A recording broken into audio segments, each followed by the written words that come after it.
A paz do Senhor, irmãos, agora valendo, agora nós estamos online, ao vivo, e eu sei que talvez vocês estejam com saudade de algo. Eu pelo menos eu estava com saudade. Eu trouxe aqui uma coisa para vocês ouvirem nessa manhã, só um pouquinho assim.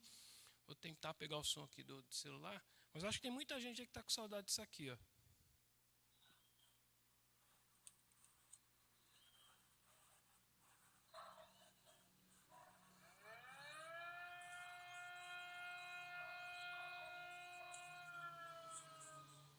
Tá com saudade da sirene? Lembra a nossa sirenezinha do café da manhã? O pessoal fica ali tomando café e o professor tem que tocar a sirene, né, Bruno? Para o pessoal vir para a aula, porque senão estão tocando a sirene, porque deve ter gente que talvez está dormindo ainda em casa, né, Bruno? Pode ser. Né? Então, mais uma vez, bom dia, igreja. É um prazer mais uma vez estar aqui junto com vocês, mesmo assim, do outro lado da telinha. Mas louvado seja Deus pelas nossas vidas. Agradeço mais uma vez aqui o Bruno está aqui junto comigo. Os irmãos podem estar perguntando, nossa, mas hoje está diferente. Irmãos, hoje é diferente. Hoje nós vamos fazer um bate-papo aqui. Eu até coloquei no meu status, se alguns viram aí. Ninguém vai fazer nem de escola bíblica, mas hoje nós vamos fazer um resumão. Então eu já peço para vocês aí, como eu avisei na entrada rapidinho aí antes da transmissão ao vivo, pega papel, pega caneta, pega a sua revista, quem tem. Nós vamos fazer uma caminhada aqui, lição por lição. Eu vou destacar alguns pontos, é lógico, não tem como a gente revisar 16 unidades. A gente teria que ficar aqui o dia inteiro, mas eu procurei preparar o material de uma maneira que a gente possa conversar e fazer algumas perguntinhas para vocês. E detalhe, nessas perguntinhas, a gente vai fazer aqui, tentar monitorar aqui quem vai participar, tá? O pessoal participar pelo chat aí, porque no final, quando a gente puder voltar aqui, irmãos, eu vou anotar aqui quem mais participar, quem mais der a resposta certa hoje, eu vou trazer uma caixa de bombom para o irmão que responder mais hoje. Então, fique esperto aí. Aí é bom, aí é bom, né? Um incentivo, né, Bruno, para o pessoal, né? Então, pega papel e caneta aí, fica esperto.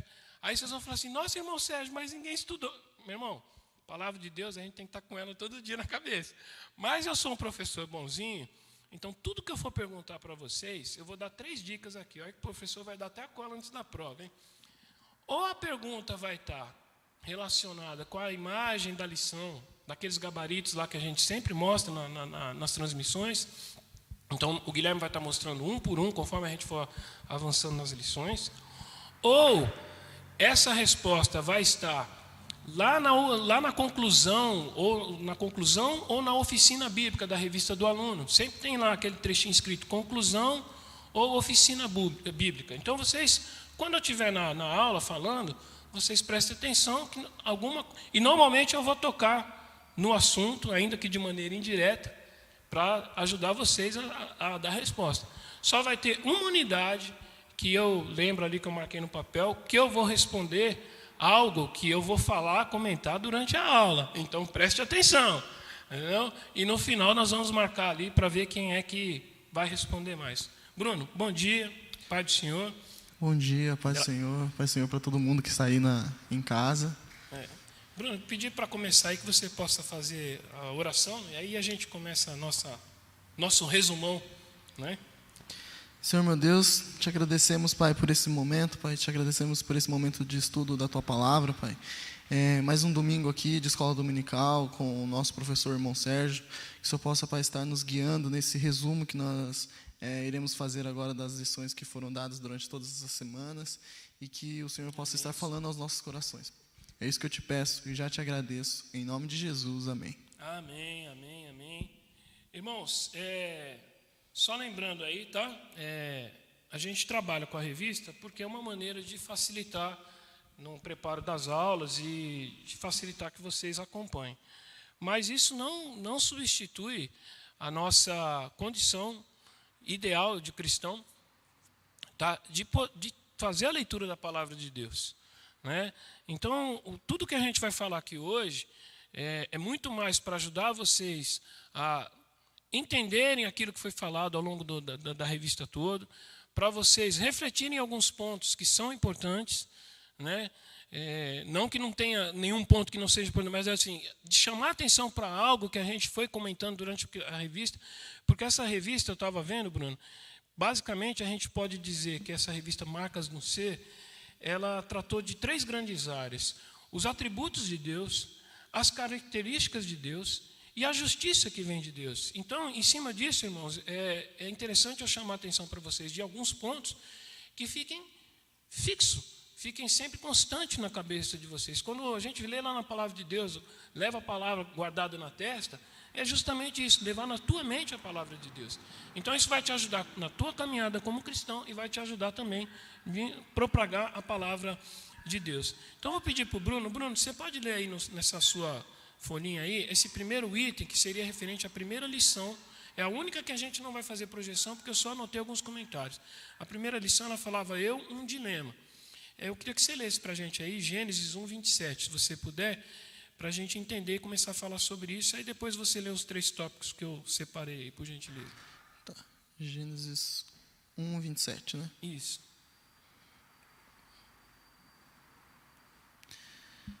Diz assim: assim, Deus criou os seres humanos à sua própria imagem. A imagem de Deus os criou. Homem e mulher os criou. Aí o ponto 1 aqui, 1.1 é Epicuro. Deus não consegue, não quer ou não sabe como extinguir o mal.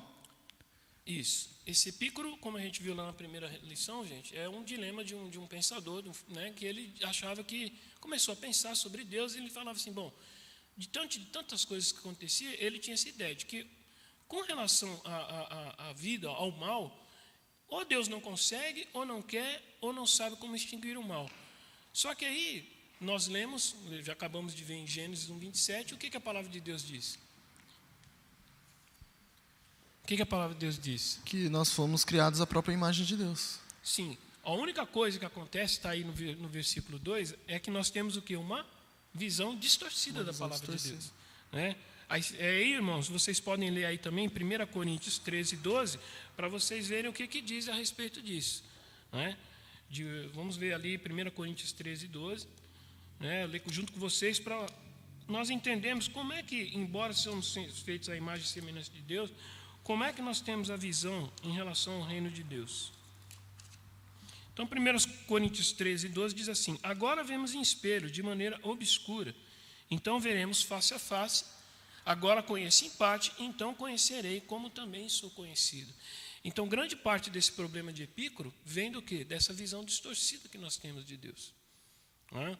E por isso que essa revista ela caminhou muito nesse sentido de nós tirarmos alguma coisa dessa distorção e começar a enxergar, como eu comentei com o Bruno aqui, quais são esses atributos de Deus, quais são essas características de Deus, como é a justiça de Deus e isso, as marcas que deixam no nosso ser. Aí você pode ler o 3 aí também, desse primeiro item aí? 1.3 é dilema de todos. Somos imagem de Deus, corrompidos pelo pecado e com visão distorcida.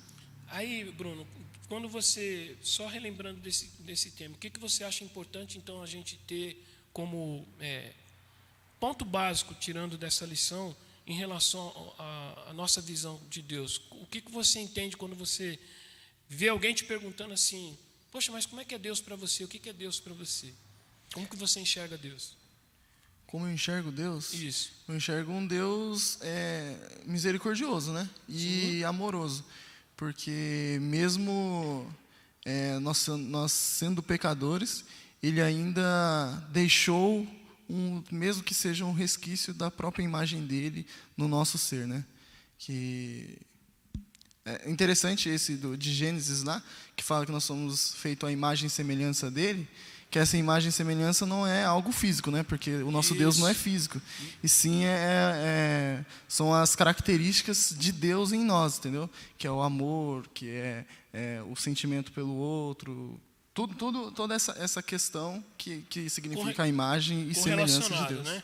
Exatamente. Então, irmãos, essa foi só, quando vocês lembram lá da lição, se vocês tiverem aí quem tem a revista, você pegar a sua revista, você vai ver que a primeira unidade é isso aí. É sobre esse dilema de Epicuro, de achar que Deus não pode...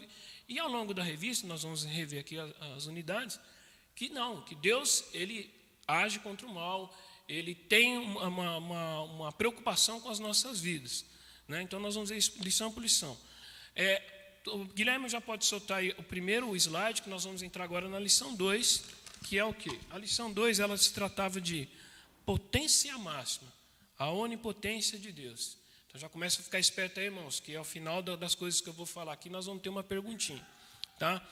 E aí o Bruno vai acompanhar aí no chat também, para ver quem é que vai estar esperto, ligeiro aí para responder. Então, potência máxima, a segunda unidade, o texto básico dessa unidade é Gênesis 18, 14. Eu não vou ler agora, vou primeiro tocar os pontos, depois a gente fala. Quando a gente fala de potência máxima, a gente tem que entender o quê? Que naquela aula, e vocês estão vendo no quadro aí, naquela aula a gente viu que muitas vezes nós achamos que as coisas estão tudo no poder do homem. O homem tem um poder. Deus, nós vamos ver aqui que Deus nos concedeu, como diz ali na lição, nós somos poderosos com limitação. Salmo 82, 6, ele diz isso. Então, eu vou até ler aqui junto com os irmãos, antes de Gênesis ali, mas Salmo 82, 6, olha que coisa interessante. Até, Bruno, se você quiser, você já deixa aberto aí o Gênesis 18, 14 para a gente ler depois, enquanto eu leio o Salmo 82, 6. Salmo 82, 6 diz assim: Eu disse, vós sois deuses, vós sois todos filhos do Altíssimo. Irmãos, a única coisa que a gente tem que entender disso é que, embora Deus nos fez imagem e semelhança dele, como o Bruno já comentou aqui, esses sois deuses não quer dizer que nós temos poder para fazer todas as coisas, porque olha a nossa diferença em relação a Deus. Se fosse assim, ninguém ia passar problema, certo, Bruno? E nós também não somos como deuses também, né? Nós não somos como Deus, nem chegamos perto de Deus. Tanto é que no texto, o Deus está com letra minúscula, para já mostrar o tamanho da gente em relação a Deus. Mas o que é interessante? Mesmo assim, Deus te dá poder para vencer o pecado e o mundo. Isso está lá em 1 João 3,9 e 1 João 5,4. Nós não temos poder para fazer tudo o que nós queremos, mas podemos todas as coisas no nome de Jesus. Você pode achar isso também em Romanos 8,37. Bruno, lê para a gente aí Gênesis 18, 14. Por acaso existe algo demasiadamente difícil para o Senhor? Daqui a 1 ano, neste mesmo tempo, voltarei a você e Sara terá um filho. Olha aí, está vendo? Então, nessa história é tão interessante que Deus provou ali que ele poderia fazer algo que humanamente aos olhos do homem não seria mais possível, ou não teria condições. Então, é desse Deus que nós estamos falando. Quando nós falamos de onipotência, a onipotência de Deus, nós vimos ao longo da lição 2, ela está refletida no Pai, no Filho e no Espírito Santo. E Deus tem todo o poder para fazer o que Ele quiser, e quando Ele quiser, tá? Porque tudo está nas mãos dEle. Aí, irmãos, eu vou fazer a primeira perguntinha. Aí eu acredito aí que a imagem ainda está aí transmitindo aí. Primeira pergunta que eu faço para vocês: qual poder Deus nos concede? E aí, enquanto vocês falam assim, nossa, irmão Sérgio, mas espera aí, tem que dar um tempinho para a gente procurar, né? Tem que olhar aqui a revista, tudo. Então, eu vou dar um tempinho para vocês. Enquanto isso, vou botar um fundo musical aqui. Ó. Espero que dê certo. Eu acho que falhou. Vamos ver aqui. Vamos lá de novo.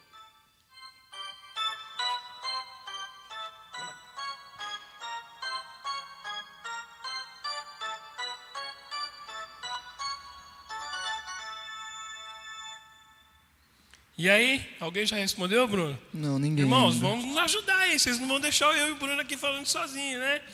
Não olharam aí a imagem aí, não conseguiram ver a resposta? Ajuda a gente aí, irmão. Vocês não conseguem ver aí a resposta que está aí no quadro aí? 1 João 3,9 diz: vencer o pecado. Então, esse é um dos poderes que Deus nos dá. Vencer o pecado. Você quer coisa melhor do que isso? Do que você pode, como o Bruno falou, não somos igual a Deus, mas Deus te deu o poder de você vencer o pecado. Então é esse Deus que tem essa potência soberana, esse poder maravilhoso sobre tudo que está sobre a face da terra, é que tem condição de te dar poder para vencer o pecado. Então, irmãos, vamos lá participar, porque senão eu vou ficar com a caixa de bombom sozinho, eu vou dividir com o Bruno depois, né, Bruno? Aí eu acho mais justo assim. Né?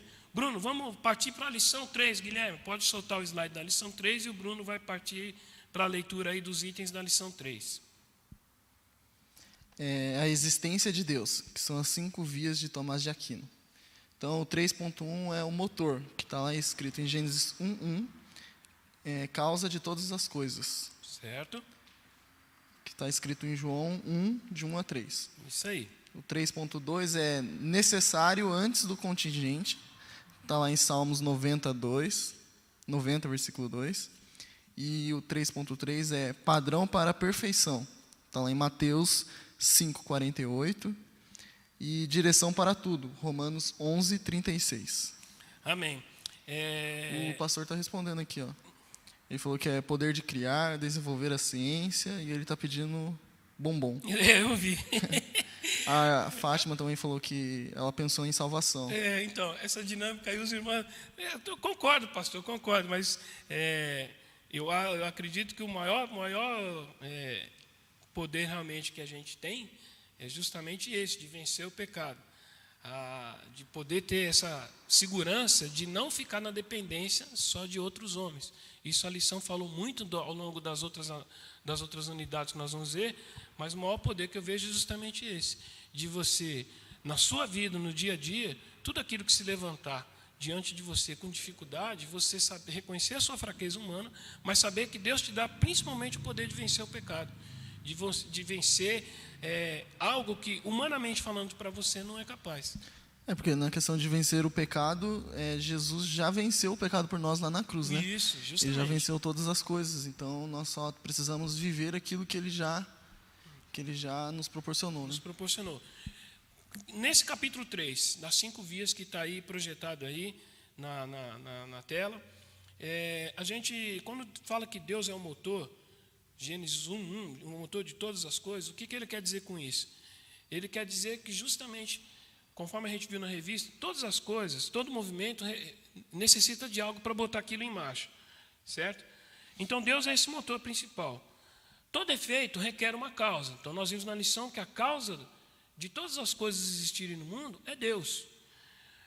Tudo aquilo que é contingente, ou seja, aquilo, por exemplo, você para fazer um prédio como esse, você precisa de que exista antes o quê?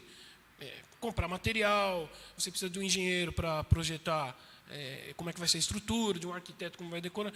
Então, Deus, Ele é o que existe antes de algo que é contingente, de algo que tem um espaço limitado para existir, certo? A perfeição, aqueles modelos de perfeição que nós temos, ele requer um padrão. E a gente encontra esse padrão aonde? Em Deus. E tudo que tem uma finalidade tem que ter uma direção. E essa direção a gente encontra em Deus. Então, essa lição 3, quando fala da existência de Deus, e as 5 vias de Tomás de Aquino, que foi um cristão que buscou explicar Deus através dessas 5 formas, mostra que a gente tem como entender a criação do mundo e a existência do mundo de uma maneira diferente do que muitas vezes a gente vê na ciência, certo, Bruno? Isso mesmo. E aí eu queria que você lesse para a gente, por exemplo, já que a gente citou, o Gênesis 1:1. E eu vou ler aqui Salmos 92. Mas aí você pode ler Gênesis 1 enquanto eu abro aqui o Salmo. Gênesis 1:1 diz assim: no princípio Deus criou os céus e a terra. Quando você lê esse versículo, Bruno, o que o mundo diz a respeito disso? Você acha que o mundo tem essa mesma visão que a gente tem, ou o mundo entende a criação do mundo de uma maneira diferente? Não, as pessoas elas não entendem. É até interessante o senhor tocar nesse assunto, que algumas semanas atrás eu tenho um colega de trabalho que ele se diz ateu, né? Uhum. E aí a gente estava conversando sobre alguns assuntos, daí ele entrou nessa questão de como foi criado o mundo e tudo, né? Certo. Aí ele pegou e perguntou se eu cria como estava escrito lá na Bíblia. Eu falei, sim, eu creio como foi descrito lá na Bíblia. Ele falou assim, não, porque... Aí ele começou a entrar em alguns assuntos e tal.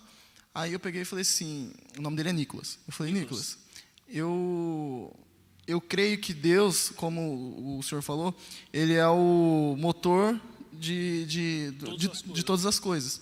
Foi ele que começou tudo. Então, pode ser que tenha acontecido pelo Big Bang, mas o Big Bang só aconteceu porque houve alguém que começou isso. Justamente. Esse alguém eu creio que é Deus, entendeu? Então, quando a Bíblia diz no princípio Deus criou os céus e a terra, foi Deus que criou. Então eu creio exatamente no que está escrito e o mundo não vê dessa forma. E justamente... Mas aí, só um minutinho. Sim. O interessante é que daí eu peguei e falei assim, e essas coisas, dessas teorias do Big Bang, todas essas coisas, elas não afetam a minha fé. Porque isso não vai de encontro à minha fé. Porque mesmo assim, mesmo você dizendo que tudo começou no Big Bang, eu ainda creio que antes do Big Bang existiu, Deus estava lá orquestrando tudo aquilo para que aquilo pudesse acontecer. Então isso não afeta a minha fé. Então não muda aquilo que eu creio. Justamente. Então daí ele pegou, olhou para mim e falou assim: não, tudo bem, eu entendi o seu ponto e tudo. Até porque Salmos 92, que eu vou ler, justamente diz isso, ó. Antes que os montes nascessem, ou que formasses a terra e o mundo, de eternidade a eternidade, tu és Deus. Exato. Então, e aí, Bruno, eu lembro de ter comentado nessa aula e ao longo das revistas, né, não só eu, como a irmã Vânia, que também deu algumas aulas, que, ao contrário do que as pessoas imaginam, de que vocês são fundamentalistas, vocês não entendem que é a evolução do mundo. Não, como você citou, é mais fácil você, lendo a Bíblia, entender o Big Bang, crendo que existe uma causa anterior, que existe um Deus anterior que criou outra coisa, do que simplesmente a pessoa chegar e falar assim: de uma partícula juntou, mudou o mundo. Aí, como a gente já deu alguns exemplos aqui, se eu chegasse aqui e falasse assim: ô Bruno, tá vendo isso aqui, essa caixa de som? Aí você fala: tô vendo. Eu falo assim: eu achei aqui hoje, apareceu aqui. Você fala: não, irmão Sérgio, não pode, isso aqui o cara estudou para construir, para fazer a acústica dela, como é que os fios iam ficar ser colocados, quantos decibéis ali ia poder transmitir. Então, se a gente tem essa capacidade de entender que algo material precisa de alguém por trás para construir, imagina o mundo, gente. Então é mais fácil você entender a criação do mundo quando você lê a palavra de Deus, o texto de Gênesis que ele leu e esses salmos. Isso são só as referências, né?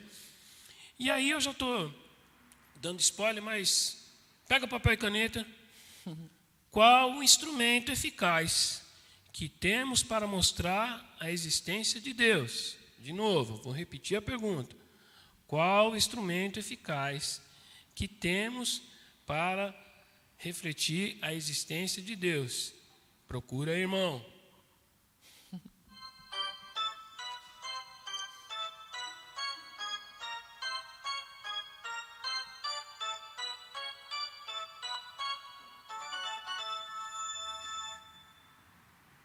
E aí, será que o pessoal vai responder, Bruno?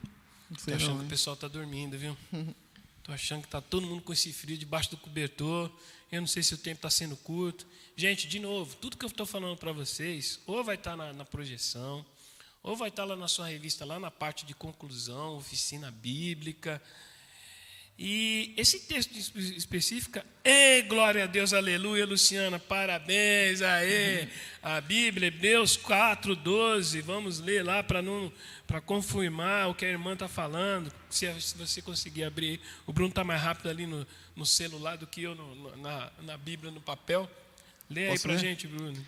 Porque a palavra de Deus é viva e eficaz, e mais cortante do que qualquer espada de 2 gumes, e penetra até o ponto de dividir a alma e o espírito, juntas e medulas, e é apta para julgar os pensamentos e propósitos do coração. Glória a Deus. Perfeito. Olha aí, o pastor também respondeu, a Fatinha, mas vocês perderam. A Luciana foi mais rápida no gatilho.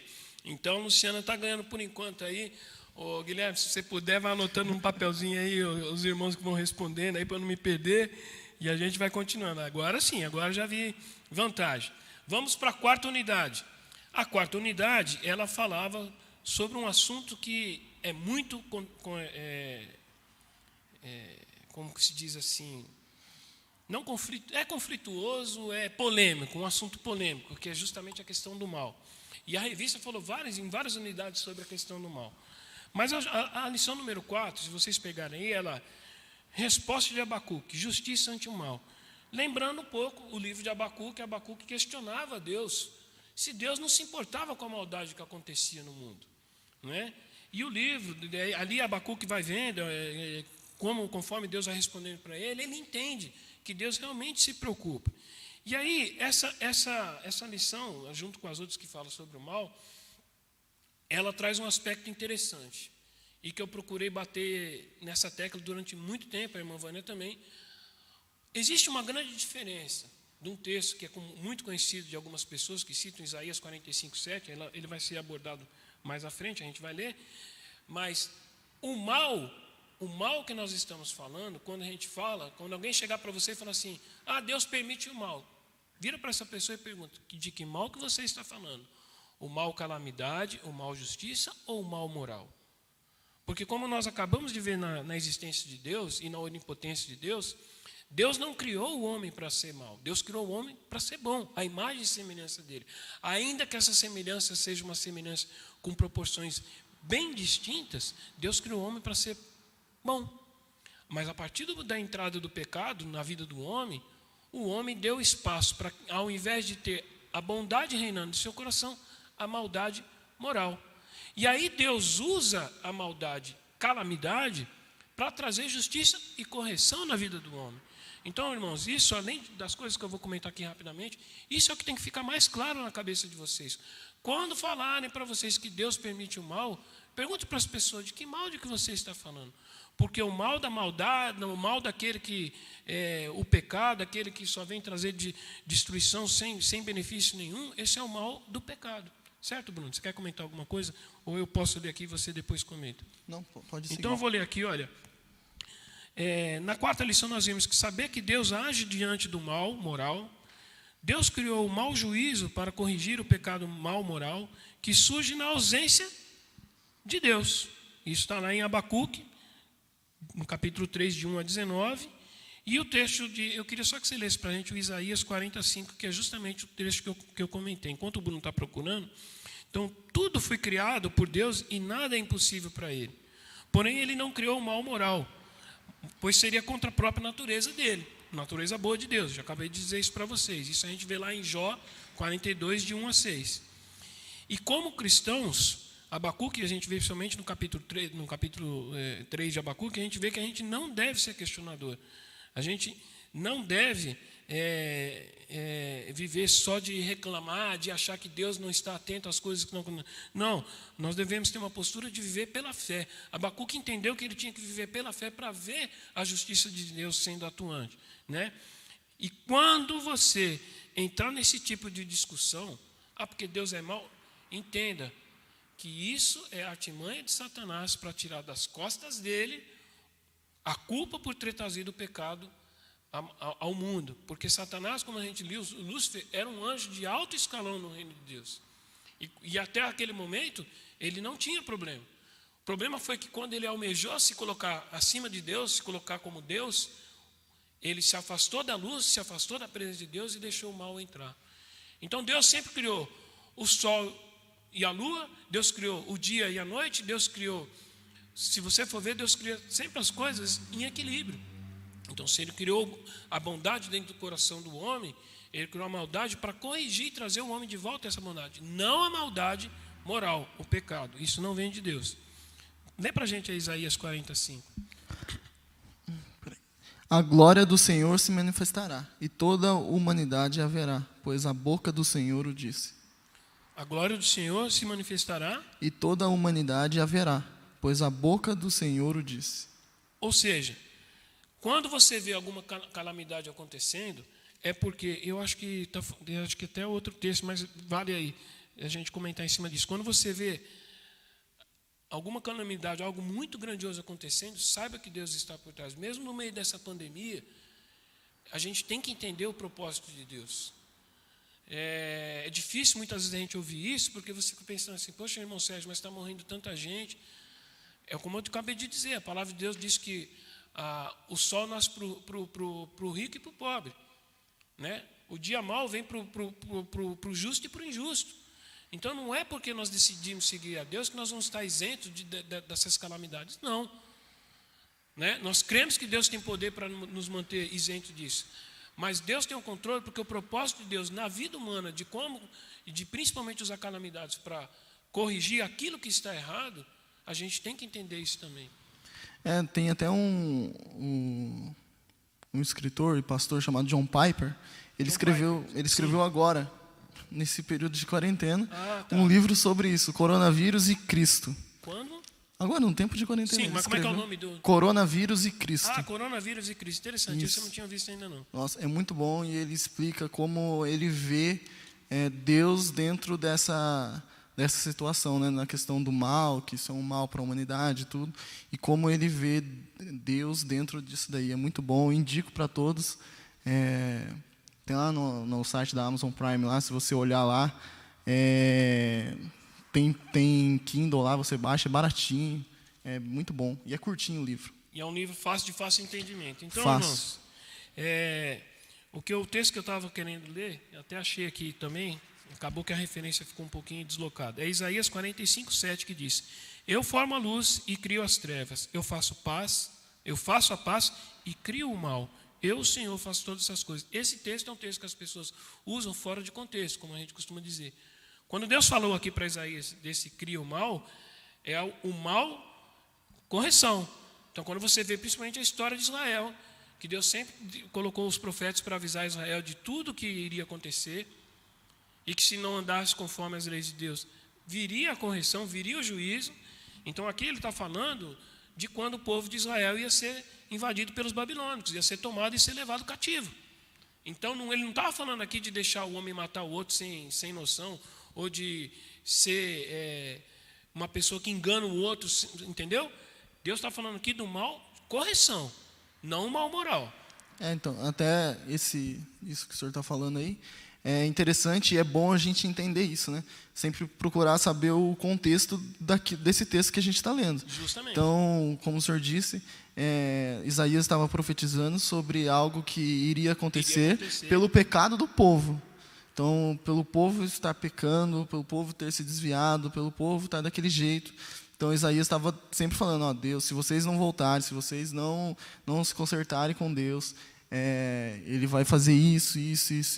Tanto é que fez, né? Tudo aquilo ele cumpriu a palavra tudo dele. Aquilo que foi profetizado, ele cumpriu. Então, mas é em relação ao pecado que o povo estava cometendo. Não simples e porque eu quero fazer o que Muito bem. Então vamos lá, irmãos. Perguntinha dessa unidade aí, tá? E eu já comentei ela aqui. Pergunta: Deus tolera o mal? O que os irmãos acham aí? Se Deus tolera o mal?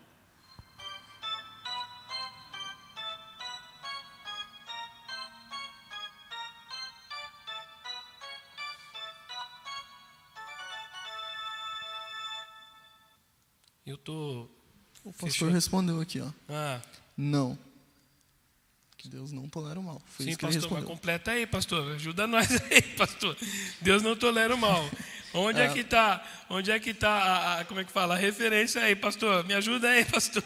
A irmã Luciana também falou não, mas não completou. Sim, irmãos, completa aí, Vou dar uma dica, está lá no slide. Dá uma olhadinha lá, tem uma referência que eu gostaria que vocês buscassem ali. De que livro que nós estamos falando? De Abacuque. Isso. Tem uma referência lá. Vamos lá, gente. Acho que, por enquanto, só a Luciana que está ganhando bombom, pastor. O senhor falou não, todo mundo falou não. Eu quero o texto bíblico que está aí no slide. Aê, pastor, agora sim. Agora o senhor pegou então está empatado o jogo aí. Muito bom, pastor. O pastor devia ser ao concurso, né? Não pode, né? Participar, né? Pegou o capítulo todo também, né? Para não errar. Bruno, vamos lá para a lição 5. Solta aí, Guilherme, por gentileza, aí a lição 5. Um slide aí. Eu não vou conseguir, eu vou só acompanhar os comentários aqui, porque se eu botar para rodar a transmissão ao vivo, me atrapalha aqui na hora de eu passar o... Posso ler o 5? Pode ler o 5 aí. Fidelidade ao alcance. Traço essencial do caráter de Deus. Está lá em 1 João 1, versículo 9. Isso, enquanto você está... Pode ler daí que eu vou abrir o 1 João para a gente ler. O 5.1 é tecnologia avançada, coração do homem corrompido, mas Deus é fiel. Está em Salmos 3, Salmos 33, versículo 4 e 5. 5.2 é: nunca muda, jamais falha, não mente, palavra verdadeira e cumpre o que promete. Está lá em 1 João 1, versículo 8 até o 10. 5.3 é: fiel para o arrependimento e tarefa ao iniciante. 1 Coríntios 4, versículo 1. E o 5.4 é: atitudes nossas. Fugir autoengano de não ser pecador. Odiar a mentira e agarrar-se à verdade e amar as Escrituras. Devemos refletir o caráter de Deus e sermos confiáveis. Bom, 1 João 1,9 diz assim: se confessarmos os nossos pecados, né, Ele é fiel e justo para nos perdoar os pecados e nos purificar de toda injustiça. Gente, a lição 5, ela foi uma lição dada para você entender um dos traços essenciais da característica de Deus, que é a fidelidade. Então, ao mesmo tempo que eu falo que Deus é onipotente, Deus tem uma existência que é causa de todas as coisas, que Deus não tolera o mal, Ele também é fiel para você. E esses pontos que o Bruno disse é justamente isso. Ainda que a tecnologia avance, que o nosso coração seja corrompido, Deus continua sendo fiel. Nós vimos isso na lição. Ele é um Deus que nunca muda, Ele jamais falha, Ele não mente. A palavra dEle é verdadeira e ela se cumpre. A palavra dEle é feita para se cumprir, certo? E o arrependido pode contar com essa fidelidade de Deus. E a tarefa que eu anotei aqui, tarefa para iniciante, você pode ler para a gente, Bruno? 1 Coríntios 4:1. O que quer dizer essa tarefa para iniciante? Não é só porque eu me arrependi e alcancei o perdão de Deus que está tudo certo. Deus gosta que você pegue esse presente que Ele te deu, que foi o arrependimento, e transmita isso de alguma maneira, de forma agradável para as pessoas. Você pode ler 1 Coríntios 4:1 para a gente?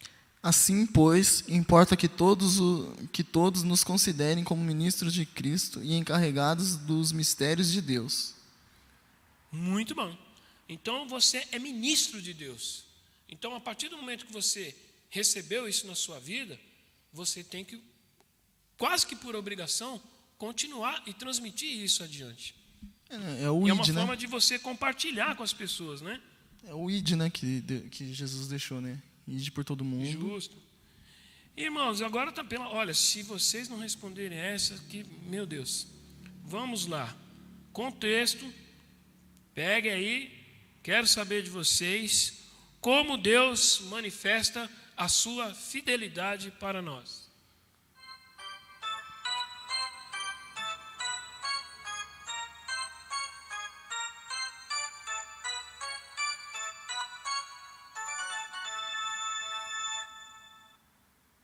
Vamos ver quem é que respondeu.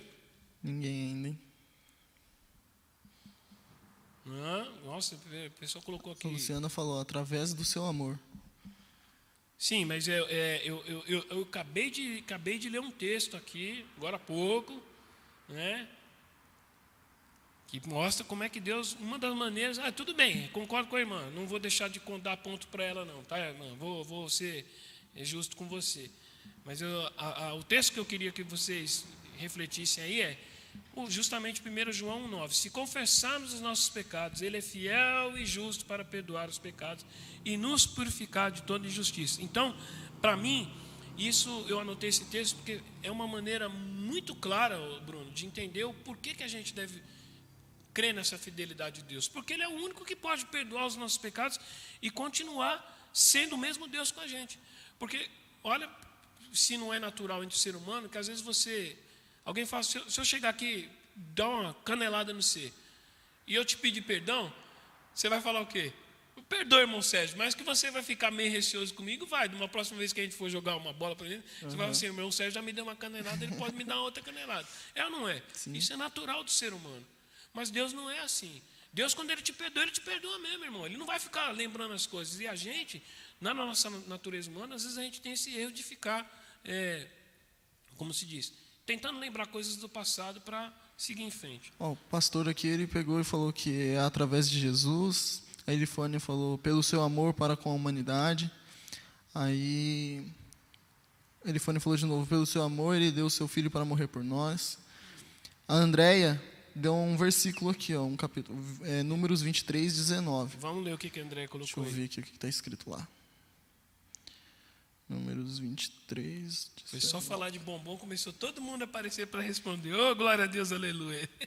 23, 19 diz, Deus não é homem para que minta, nem filho de homem para que mude de ideia. Será que, tendo Ele prometido, não fará? Amém. Ou tendo falado, não o cumprirá? Amém, amém. Muito bom, meu irmão André. Olha, excelente. Contribuição, assim, excepcional. A irmã também já está aí na lista aí da concorrência. Aí, por enquanto, a Luciana está ganhando. Está 2-1 aí para a Luciana, o pastor e a André. Vamos ver os outros irmãos participar. Irmão, vou ter que acelerar mais um pouquinho, porque senão a gente não chega lá no final. Então, segura a onda aí. Bruno, deixa aberto aí 1 Samuel 15:3. 1 Samuel? Que eu já vou entrar, 1 Samuel 15:3, que eu vou entrar porque Deus mandou matar. Então, de novo, trazendo o assunto de justiça. Olha, quando alguém te perguntar por que Deus mandou matar, você pode ler para a gente, 1 Samuel 15:3. Portanto, vai e ataque os amalequitas, destruindo totalmente aquilo que eles tiverem. Não poupe ninguém. Mate homens e mulheres, meninos e crianças de peito, bois e ovelhas, camelos e jumentos. Por que Deus fez isso? Você tem que voltar na história e entender que os amalequitas foram aqueles que atacaram o povo de Israel covardemente quando estavam saindo, depois que saíram do Egito. Pegavam principalmente quem? Quem estava lá atrás cansado. Quem que fica lá atrás cansado normalmente, às vezes? Os mais idosos, ou às vezes as crianças pequenas que não aguentam caminhar muito. Irmãos, olha, essas duas simbologias é importante você ter em mente. A sua caminhada com Cristo tem que estar sempre junto com o povo de Deus. Se você vacilar, ficar para trás, e aí eu não estou querendo falar de questão de idade, mas quando a gente pega essa simbologia de velho e novo, o que Deus quer dizer com isso? Não confie no seu tempo de evangelho, achando que porque você já está 30, 40 anos andando com Deus, que você não vai errar, que você não pode fraquejar e pode acabar ficando pelo caminho. E também, quando você é novo, aí que você está novo na caminhada, aí que você tem que andar realmente com o povo de Deus, para você ir aprendendo, vendo com os irmãos a dificuldade de cada um e crescendo espiritualmente. Então, na lição 6, nós vimos isso. O homem manda matar por qualquer coisa. A gente leu aqui na lição que o homem manda matar por ódio racial, por questão social e religiosa. Não. Deus, ao longo da Bíblia, quando Ele mandou, deu ódio ao povo dele para eliminar, acabar com o povo, é que principalmente esses povos tinham práticas que eram contrárias à presença de Deus. Sacrificavam filhos no fogo, não tinham uma prática de família adequada, era uma coisa assim, bem bagunçada. Não vou falar um termo aqui para não assustar os irmãos, mas tudo aquilo que ofende a presença de Deus, e aqueles povos que Deus não queria que aquilo contaminasse o povo de Deus, foi que Ele mandou exterminar. Ou mesmo assim, quando Ele usou os assírios para trazer juízo sobre o povo de Israel, depois Ele mandou os babilônios para trazer justiça sobre os assírios, depois os persas sobre os babilônios, os gregos sobre... Está vendo? Deus sempre foi trazendo justiça também em cima daqueles que, quando Ele usava para trazer correção ao povo de Israel, exageravam nessa correção. Tá? Então, as mortes ordenadas de Deus foram para cumprir o juízo da parte dele, o cumprimento da sua palavra, para a correção do povo. Tá? E o juízo de Deus, ele é sempre inevitável, inadiável e inquestionável. E aí a pergunta que eu faço para os irmãos: qual o resultado do pecado em nossas vidas? Né? Se tiver o slide aí sendo transmitido, qual o resultado do pecado em nossas vidas?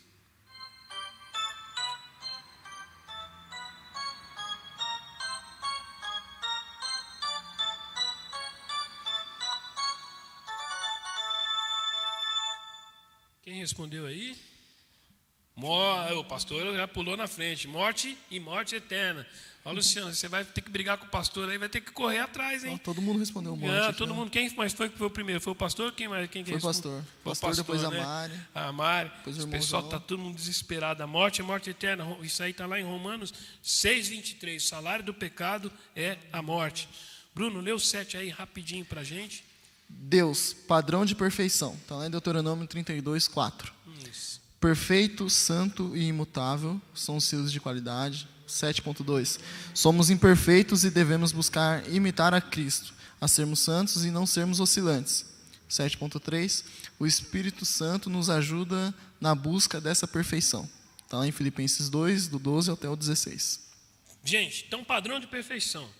Deuteronômio 32:4 diz: eis a rocha, suas obras são perfeitas, porque todos os seus caminhos são juízo. Deus é fidelidade, nele não é injustiça, é justo e reto. Ou seja, tudo que a gente está falando até agora está aqui nesse texto. Obras perfeitas, todos os seus caminhos são juízo, fidelidade, nele não é injustiça, é justo e reto. Então, a lição que nós vimos na época, na lição 6, ele mostra qual é o padrão de perfeição que nós devemos seguir. O padrão de Deus, perfeito, santo e imutável, que são os selos de qualidade que a gente deve ter. Quando você fala assim de perfeito, é lógico que nós, enquanto homens, enquanto seres carnais, temos as nossas imperfeições, mas é por isso que a palavra diz que santificai-vos todos os dias, porque através da santificação, que é a separação daquilo que é errado do que aquilo que agrada a Deus, é que a gente vai aprimorando a nossa vida. Tá? E imutável. Nós, muitas vezes, né, Bruno, falamos assim, vou fazer tal coisa, a gente acaba mudando, mas Deus não é aquele que fala e não cumpre. Ele fala e cumpre. Ele fala e cumpre, certo? Foi o texto que a irmã ali colocou, né, de Números 23, né, que ele não é... A Andréia colocou, né? Agora vamos lá. O que é ser santo? É a pergunta da lição. O que é ser santo?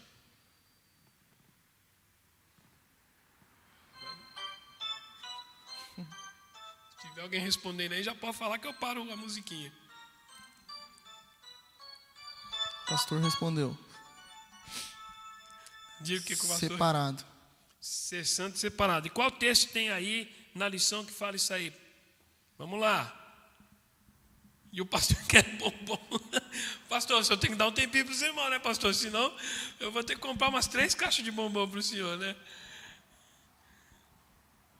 Kadosh. Qual o texto que tem aí, gente, no slide aí? Vamos lá. Esse é o slide da lição 7, né? Do Deus padrão da perfeição. Então, eu acho que não deu tempo para entrar na projeção aí. É 2 Coríntios 7, 1. Mas a resposta deles também está certa, né? Sim, está certo, separado. Mas é que eu queria só o texto para... Quer que eu leia? Pode ler. É só para... Por que eu estou pedindo o texto? Para não falar que é coisa da minha cabeça, sim, entendeu? Portanto, meus amados, tendo tais promessas, purifiquemo-nos de toda impureza, tanto da carne como do espírito, aperfeiçoando a nossa santidade no temor de Deus. Então é isso, ser separado, você aperfeiçoar a santidade no temor de Deus. Separar-se das coisas que não agradam a Deus. Exato. Vamos lá, estamos na lição 8 agora. A princípio da razão suficiente. Essa lição 8, a gente viu que Deus é tudo ao invés de algo. Deus é necessário ao contingente. Isso eu também já falei lá no começo. E Deus independe de qualquer coisa. E é a melhor forma de explicar o universo. Então, quando a gente entra na lição 8, a gente entende que, naquilo que nós já comentamos hoje também, como é que eu posso explicar o universo? É mais fácil entender pela ciência. E aí, gente, essa pergunta eu vou responder, tá? Eu vou falar para vocês para a gente ganhar tempinho aqui. A pergunta que eu ia falar para vocês nessa é: como eu posso provar que a religião não se opõe à ciência? Se vocês pegarem Daniel, capítulo 1, dos versículos 4, 17 e 19, vocês vão ver lá que Nabucodonosor, quando levou o povo cativo, o que ele pediu, Bruno? Quem que ele pediu para separar do meio do povo de Deus, para trabalhar lá com ele? Quem que ele pediu? Qual foi o critério que ele estabeleceu quando ele mandou lá para... As pessoas que eram inteligentes, né? Inteligentes, que tinham conhecimento, estudados em ciência. Então, irmãos, quando alguém fala assim, mas a religião vai contra a ciência. Tanto não é que Nabucodonosor escolheu dos jovens de Israel aqueles que eram versados em ciências para servirem como assessores dele. Então, por aí vocês veem como a ciência não exclui a religião e a religião não exclui a ciência. Mas, pelo contrário, com a religião fica muito mais fácil você entender a ciência. Não sei se você quer comentar alguma coisa. Não, tá, então pode ler o 9 aí. Vamos agora para a lição 9. A gente vai acelerar um pouquinho aqui para chegar no final. A resposta de Eliú está lá em Jó 33:14. Eliú mostra a Jó que não somos tão justos quanto pensamos. Somos muitas vezes injustos, aproveitadores, tardios nas decisões e falhos na identificação ou punição e ser culpado. Identificação na punição ou do quem é o culpado, né? Sim. Deus é soberano, justo e misericordioso, acima de todos e não opressor. Esperar, medir o que falar, afastar pensamentos ruins, lembrar-se da bondade e majestade de Deus e avaliar-se. O que você entende quando você vê esse texto aí? Você acha que nós somos tão justos assim que podemos cobrar de Deus algum tipo de postura? Não, nós não somos justos, né? Perante Deus nós não somos, né? Tem um texto, agora eu não lembro qual capítulo que é em Isaías, que fala que as nossas boas ações para Deus são como trapos de imundícia, né? De imundícia. Então, esse texto é muito legal. Mesmo que a gente faça, que a gente acha que a gente faça a melhor coisa, que nós somos muito bons, perante Deus aquilo não é nada, né? Uhum. Então, esse texto aqui de Eliú fala que mostra que que nós que não somos tão justos quanto pensamos. Né? Porque Jó se achava, né? Jó, de certa forma, estava se achando justo, porque ele tinha... Porque Deus declarou que ele era justo, né? Mas mesmo assim ele não era tão justo quanto ele... Então, irmãos, a resposta de Eliú para Jó foi justamente para destacar, isso está lá em Jó 33, de 9 a 11, vocês olhem depois, pega na referência na revista, isso está aí no slide, é justamente isso, você entender que, ainda que você se ache justo, sempre vai ter coisas no nosso coração que não nos deixa perfeitamente justos diante aos olhos de Deus. A palavra de Deus também diz que não é um justo sequer. Mas a gente entendendo que Deus é esse que tem todo esse poder e todo esse controle sobre a justiça, tudo aquilo que ocorre na nossa vida, vindo de Deus, ela vai ser uma justiça soberana, justa e misericordiosa, muito mais do que aquilo que a gente possa entender. A pergunta para essa tarefa, para essa lição, fica: como devemos agir em meio à injustiça? Tá? Que passos eu devo ter para seguir em meio à injustiça, quando a gente enxerga injustiça no dia a dia? Vamos lá tocar o nosso jingle aqui.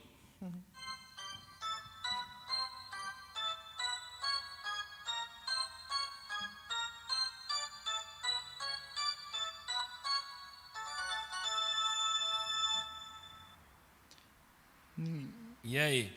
A pastora respondeu. Isaías 64, 6. Então, foi o texto que eu citei lá de trapo de imundícia. Tá. É isso mesmo, pastor. Pastor. Mas sobre o trapo de imundícia. Agora ficar quieto e orar a Deus. Isso, irmã Luciana, tem a ver aí com... Se vocês olharem no slide, vai ter lá 5 tópicos embaixo na rebarba do slide, que é justamente o que o Bruno tinha lido, que é esperar, medir o que você fala, afastar pensamentos ruins, lembrar-se da bondade e majestade de Deus e avaliar-se. Ou seja, antes de você querer emitir um julgamento sobre pessoa ou sobre qualquer situação, procure esperar, orar, como a Luciana falou, pensa no que você vai falar, tá? Não fique entrando nessa onda, às vezes, de porque vai dar tudo errado, porque o pico vai ser... Cara, busca de Deus aquilo que é a paz no teu coração, que Deus vai te responder. Aquilo que é certo, porque você vai lembrar da majestade de Deus. E esse autoavaliar-se é que antes de você apontar o dedo para alguém, para pensar se você não está fazendo a mesma coisa ou coisa até pior do que aquilo que você está julgando. Sim, a Andréia respondeu aqui, confiando que Deus sabe de todas as coisas e confiando nas promessas. Amém. O pastor que falou, Deus nos defende, somente creia. É isso aí. A irmã Luciana falou, é Deus quem nos justifica. Olha, muito verdade. Eu vou ter que fazer aqui rever essa aula depois para poder fazer o cômputo aqui de quem que vai ganhar essa caixa de bombom. Viu, Bruno? E ele falou, temos que esperar antes de qualquer coisa para não se arrepender. É isso aí. Você leu 9, né? Eu vou ler o 10 agora. Amor ao alcance. Tá? Isso é mais uma parte da característica de Deus. Está lá em 1 João 4, versículo... 1 João, capítulo 4, versículo 8 e 16. Esse amor ao alcance é o amor que, primeiro, a gente, quando estudou essa lição, nós vimos que a maneira como que nós enxergamos o amor é diferente da forma que Deus expressa o amor dele. A nossa forma de ver o amor ela é muito subjetiva, muito feita na base da troca e muito fragmentada, né? Mas Deus é amor e quem ama é nascido de Deus. E o amor, como a gente vê lá em Coríntios também, o amor lança fora todo medo. Você saber esse texto, como é que é o relacionamento de Deus e amor, está lá em João, capítulo 4, de 7 a 21. Eu vou pedir para o Bruno ler só o João 4, 7, para a gente entender. Acho que o 7 e o 8 você pode ler.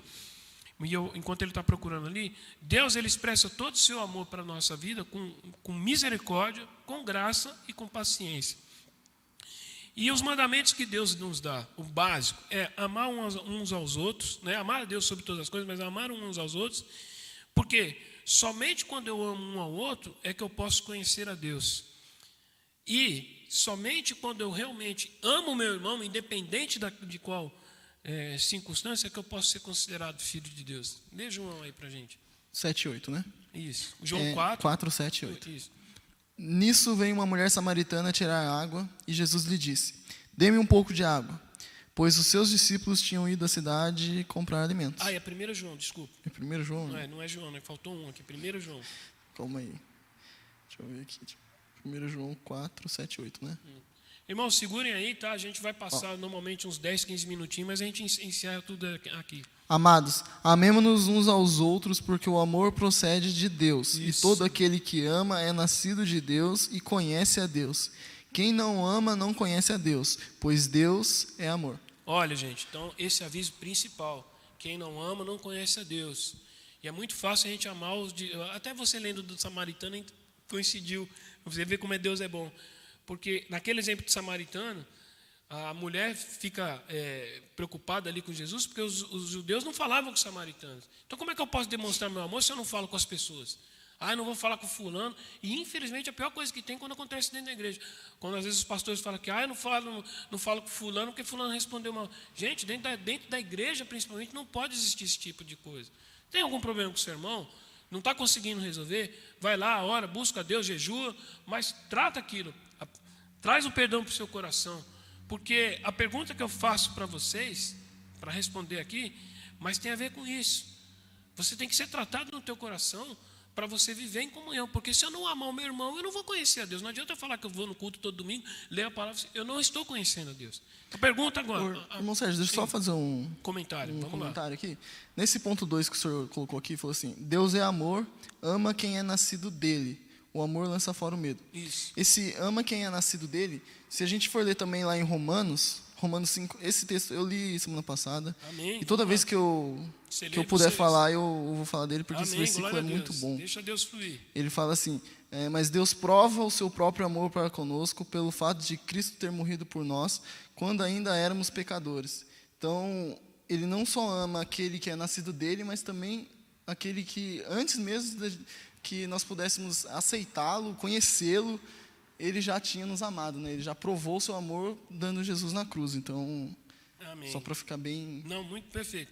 Bem claro. Irmãos, responde aí. Essa é a última pergunta que eu vou fazer assim com a musiquinha, porque para a gente poder terminar tudo antes, senão o pastor vai me deixar de banco aqui nas próximas aulas. Anota aí. Qual foi a maior prova de amor que Deus nos deu? Esse, se vocês não souberem, eu quero o texto. Não é só responder, não. Eu quero o texto.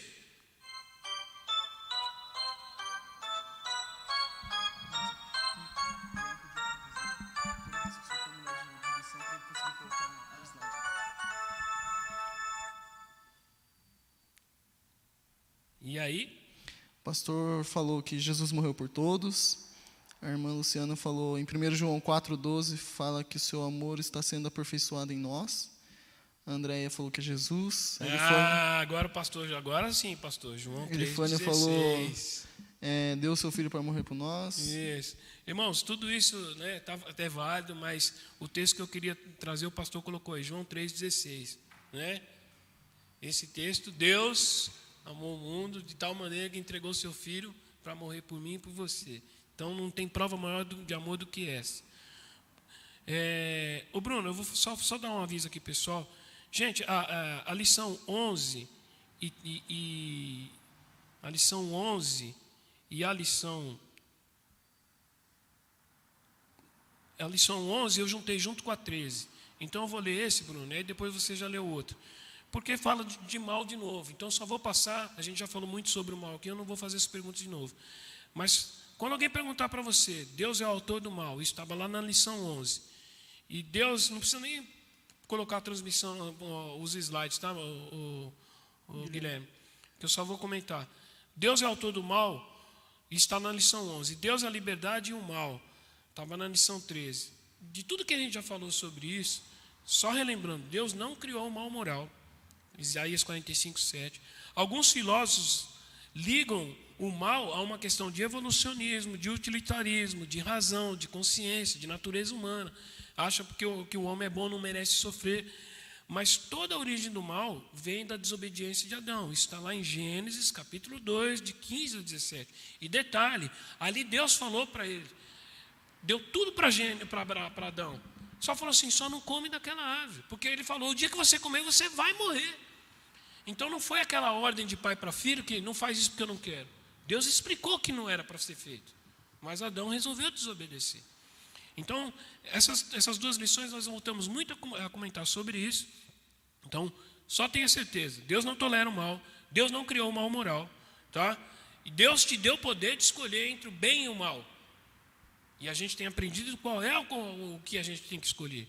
É o lado bem da coisa. E, de novo, Deus usa o mal, calamidade, para corrigir, para nos trazer correção quando nós nos afastamos dele. Então, isso fica o tópico da 11 e da 13. Bruno, lê para a gente o 12, que seria da lição Visão além do alcance, a lição unidade 12.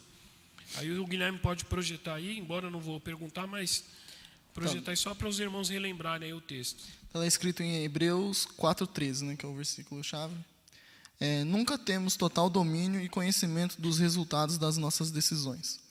Deus sabe de tudo o que necessitamos, antes mesmo de pedir. Precisamos de qualidade e quantidade de informações. Pensar em o que, por quê, quando, quem, onde e como. Tá, só comentando. Quando nós vimos a lição Visão além do alcance, é justamente para isso. Lembre que toda vez que você vai tomar uma decisão, ela tem uma consequência. E se eu tomo essa decisão somente pela minha razão, eu estou sujeito a ter, muitas vezes, resultados que não são agradáveis. Agora, quando eu tomo essa decisão baseado nos propósitos e naquilo que Deus me orienta, porque a palavra de Deus diz que antes mesmo que a minha palavra chegue à minha boca, Deus já sabe o que eu vou falar. Então, Deus, e outro texto que eu gosto muito de citar, está lá em Provérbios, que diz: o coração do homem traça o teu destino, mas quem guia os passos é o Senhor. Então, busque de Deus, principalmente essas perguntinhas que ficaram aí, quando você for tomar uma decisão, pense, o que você vai fazer? Está de acordo com a vontade de Deus? Por que você vai fazer aquilo? Qual a razão de você estar fazendo certa atitude? Agrada a Deus? Quando que você vai fazer? É momento? Você já questionou a Deus se aquilo que você, por mais que justo e coerente que seja, é momento de você fazer aquilo? Estava aqui conversando com o Bruno. Né? Infelizmente, coitado dele, mais uma vez estão adiando o casamento deles por conta dessa pandemia. Mas eles estão fazendo o que é certo, estão buscando de Deus. Se eles estão percebendo que Deus está colocando no coração deles que não é o momento de fazer isso, põe para frente. Qual é o problema, irmão? Você está indo na direção de Deus? É a melhor coisa que você tem a fazer. Quem vai te ajudar nessa tarefa? Ou para quem você está fazendo isso? Lembre-se sempre de procurar o quem agradar a Deus. Né? Onde você vai fazer isso? O local que você, não necessariamente o local físico, mas a direção para onde você está colocando essa sua decisão é a direção adequada? Né? E como você vai fazer isso? Quais são os recursos que você vai usar? Né? A gente não pode ser como o mundo que usa de qualquer jeito, o jeitinho brasileiro para resolver as coisas, não. Foi como o pastor disse aquele dia aqui no legal e imoral, né? Não é porque tem o negócio aí do, como é que fala, do auxílio aí emergencial, né? Quem não viu, volta aí no canal do YouTube, veja aí o que o pastor pregou naquele dia, que é muito importante. Tá? E a pergunta que eu iria fazer para vocês, mas fica aí só para vocês refletirem, qual é o princípio que devemos ter? Está lá em Provérbios 1:7 e Provérbios 9:10. Né? A gente tem que buscar colocar a nossa mente, sempre buscar sabedoria sempre do alto. Se o Bruno puder ler aí Provérbios 1:7, enquanto eu já vou para outra lição aqui, só para a gente caminhar, faltam só 3 e a gente consegue terminar aqui. Posso ler? Pode ler. O temor do Senhor é o princípio do saber, mas os insensatos desprezam a sabedoria e o ensino. Ou seja, o temor do Senhor, princípio da sabedoria que a gente deve ter. Está vindo um recadinho aqui. Vamos ver aqui o que nossa produção disse. Quantos que já acertaram? Já? Mas brincadeira, hein? O pastor está... Ô, pastor, vou combinar um negócio com o senhor aqui. O senhor está ao concurso aqui, está difícil, hein? Eu acho que a Andréia também tem que ter que botar 2 aqui, que a Andréia só botou uma. Para quem respondeu primeiro. Mas, irmãos, vamos fazer o seguinte, para vocês não ficarem bravos comigo, com o professor, eu quero todo mundo aqui no primeiro dia de aula, não só no primeiro dia de aula, mas eu quero todo mundo aqui no primeiro dia de aula, que eu vou trazer caixa de bombom, vou trazer bombom para todo mundo, tá bom? Assim fica justo e ninguém vai ficar bravo com o professor, e porque também para competir com o pastor desse jeito não dá, o pastor já deu 6 respostas certas, já dobrou a aposta em cima da Luciana, fica difícil, né, pastor? O senhor e a pastora Débora são ao concurso, isso é brincadeira, né? Mas tudo bem, vamos lá. Lição 14? Isso. Ao 13. Lê a resposta de 13. 13? Tá. A resposta de Asaf, superando crises de fé. Está lá em Salmo 73. Quando temos crise de fé, parece que Deus não sabe, ou não está perto, ou não pode resolver. Muitos personagens bíblicos dedicaram-se a Deus e sofreram. Mas Ele é o nosso refúgio. Não devemos comparar nossa vida com a do ímpio, pois o fim dele é terrível. Isso. Deixa só aberto aí João 16, 33, porque eu vou comentar. Então, irmãos, João 16, versículo 33. Essa lição, a resposta de Asaf, foi até a irmã Vânia que ministrou essa aula. Teve outra que eu não lembro agora a unidade, que ela, acho que foi a 5 que ela tinha ministrado. Mas superando crises de fé, né? Asaf foi um levita, né? Ele tinha alguém que tinha um destaque ali no reino de Israel. Mesmo assim, ele teve um momento de crise de fé dele, como Moisés teve, como Elias teve, como Daniel teve, como José teve. Jesus, né, de chorar ali no Monte das Oliveiras, sabendo que ia ter que encarar todo o pecado do mundo nas costas dele, né? Mas o que acontece? Todos eles entenderam e reconheceram a soberania de Deus. E aí Asaf, nesse salmo, ele vai deslocando, perguntando se Deus não vê, por que o ímpio prospera e ele não, né? Coisas assim, de ver as coisas que a gente pede, coloca diante de Deus e não vê prosperar. Não, irmãos, a nossa fé tem que estar firmada e saber que Deus sabe o melhor. Acabamos de falar de tomada de decisão. Então Deus, conhecendo a nossa vida desde antes do ventre da nossa mãe, Ele sabe o melhor do momento de nós recebermos. E Ele sabe o que é o ideal para a gente receber. Então, nos momentos de crise de fé, era a pergunta que eu iria fazer para vocês seria: o que devemos fazer para não sucumbir nas crises de fé? O Bruno vai dar a resposta em João 16, 33. Falei essas coisas para que em mim vocês tenham paz. No mundo vocês passam por aflições, mas tenham coragem. Eu venci o mundo. Ou seja, tem bom ânimo, irmão. Tá? Você pode estar vendo o ímpio aí, muitas vezes a gente vê as coisas esdrúxulas aí acontecendo na televisão, mas calma, tenha bom ânimo que você vai conseguir chegar lá. Eu vou para o 14 agora, só falta o 14 e 15 para a gente poder encerrar o nosso resumão. O 14 trata muito sobre espiritualidade ao alcance. Deus é espírito. O 14, na verdade, seria a lição 15, tá, irmão? É só o número 14 é o que está na minha anotação, mas seria a unidade 15. Espiritualidade ao alcance. Deus é espírito, mas podemos nos relacionar com Ele. Então, quando eu falo que Deus, embora seja espiritual, Ele é um Deus que eu posso me relacionar com Ele. Está lá em Êxodo 20, de 3 a 5.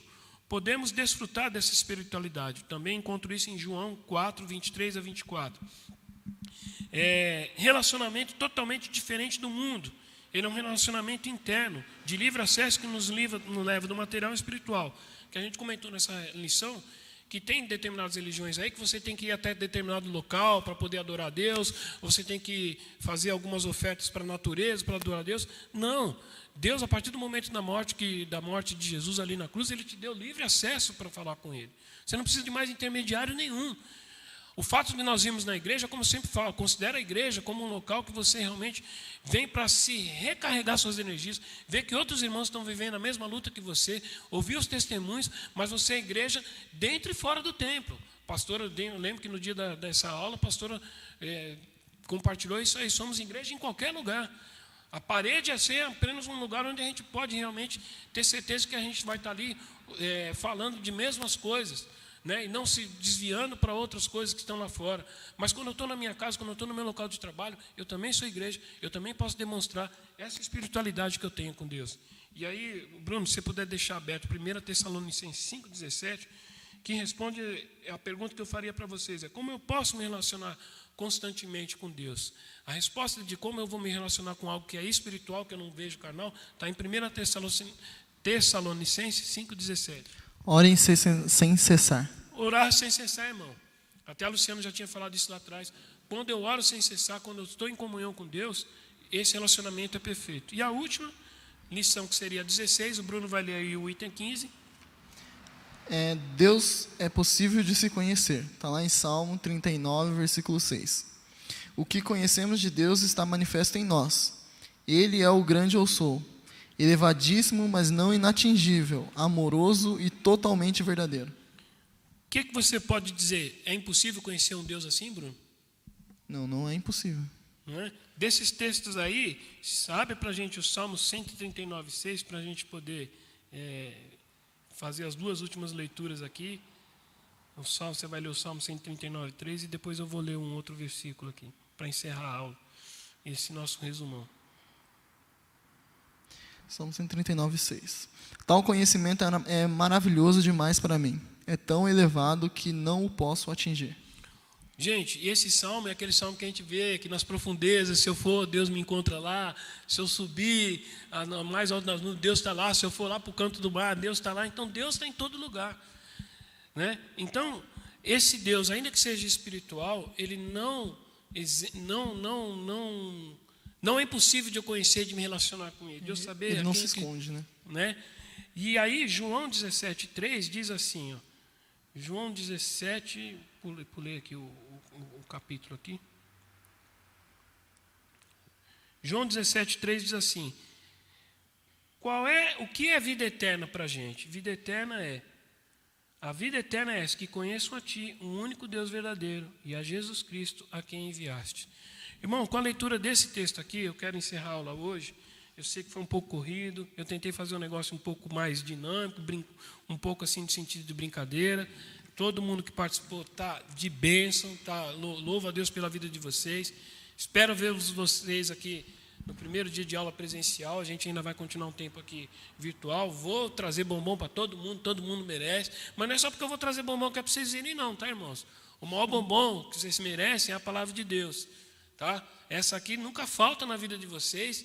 Está todo o tempo disponível, seja no celular, no papel. Esse é o melhor bombom, a melhor caixa de chocolate que você pode ter. É só um agrado, é só uma brincadeira, porque realmente a gente sente falta de vocês aqui. Mas, resumo dessa revista. Lembre desses 3 aspectos. Deus tem os atributos dele, que nós vimos aqui: onipotência, onisciência e onipresença. Tá? Ele é a causa geradora de tudo. Deus tem essas características de fidelidade, de amor grandioso sobre nós, dessa espiritualidade que está constante com a gente, desse ser pessoal que nós podemos conhecer, mas Deus é justiça. Não esqueça disso. Deus sempre vai trazer justiça para aquilo que precisa ser corrigido e trazer de volta o homem à comunhão com Ele. Queria agradecer mais uma vez os irmãos, principalmente por hoje. Nós já estamos quase 11 horas da manhã, mas hoje foi um resumão, é tipo o Enem. Hoje é para vocês pegarem aí. Eu vou depois esse texto, essa colinha que eu usei com o Bruno aqui, eu vou disponibilizar para a Flávia é um texto, são 2 páginas. Quem quiser depois acompanhar e fazer a releitura das lições em casa, é legal, tá? E agradecer mais uma vez o Bruno. Queria que vocês fechassem os olhos para nós orar. Senhor, nós mais uma vez te damos graças, Pai, louvamos e engrandecemos o teu santo nome por esses dias que o Senhor tem nos conduzido até aqui. Deus, sabemos que todas as coisas cooperam para o bem daqueles que amam o Senhor. Nós sabemos, ó Pai, que não há um fio de cabelo nosso que caia que não seja da sua autoridade e do seu conhecimento. Ó Deus, agradecemos pelo despertar do dia, pelo sol, pelo ar que respiramos, ó Deus, pela chuva quando vem, até mesmo esse frio, Pai, ele tem uma razão de ser, de nos preparar para algo que é melhor, algo que o Senhor quer tratar com cada um de nós. Ó Deus, eu peço que o Senhor estenda as tuas mãos mais uma vez sobre todos aqueles que se encontram enfermos. O Senhor repreenda, Pai, principalmente essa enfermidade da coronavírus. Ó Deus, que o Senhor repreenda essa enfermidade na vida de qualquer um, de conhecidos nossos, membros da igreja, qualquer pessoa, que o Senhor dê completa cura agora, Deus. Proteja as famílias. Ó Deus, proteja aqueles que estão trabalhando na linha de frente, os médicos, os enfermeiros, as pessoas que trabalham no supermercado, nas atividades essenciais. Guarda, ó Pai, tua igreja, guarda a tua cidade de São José dos Campos e outras que amanhã vão estar reabrindo, ó Deus, numa maneira mais flexível, que a tua proteção seja na vida de cada um. Afasta o medo do coração das pessoas, ó Deus, mas que possam crer nesse Deus que nós trouxemos à tona de novo hoje aqui, as tuas características, ó Pai, o teu domínio, o teu poder.